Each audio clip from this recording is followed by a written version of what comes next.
Organisation एक बहुत ही underrated tool है। तुम मानो या ना मानो, लेकिन जब भी हम सोचते हैं कि कल से नई चीज शुरू करूंगा, नई हैबिट बनाऊंगा, एक नया रूटीन सेट करूंगा, तो हमारा ब्रेन इसे कुछ समय के लिए स्टोर करता है। लेकिन असल में ज्यादातर समय यह सिर्फ दिमाग में ही रह जाता है और अगले दिन हम उसे भूल जाते हैं। दो, the brain functions like RAM. इसका सबसे बड़ा कारण यह है कि हमारा ब्रेन एक रैम की तरह काम करता है, ठीक उसी तरह जैसे स्कूल का व्हाइट बोर्ड।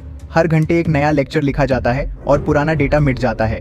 इसी वजह से हमारा ब्रेन उतना रिलायबल नहीं होता कि वह लंबे समय तक कोई नई हैबिट या रूटीन याद रख सके।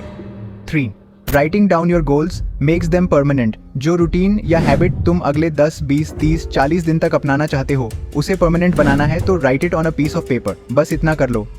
हमारा ब्रेन स्वाभाविक रूप से उन चीजों की तरफ अट्रैक्ट होता है जो उसे बार बार दिखाई जाती हैं।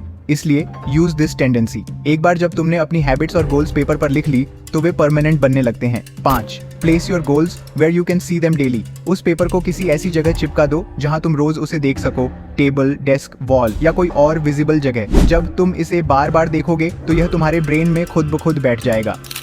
तुम्हारी बुद्धि बहुत ही अस्थिर है। अगर तुम सिर्फ सोचते रहोगे कि कल करूंगा, तो वह कल कभी नहीं आएगा। पर जब तुम बार बार उस गोल को देखोगे तो यह दिमाग में परमानेंट इम्प्रिंट बना लेगा।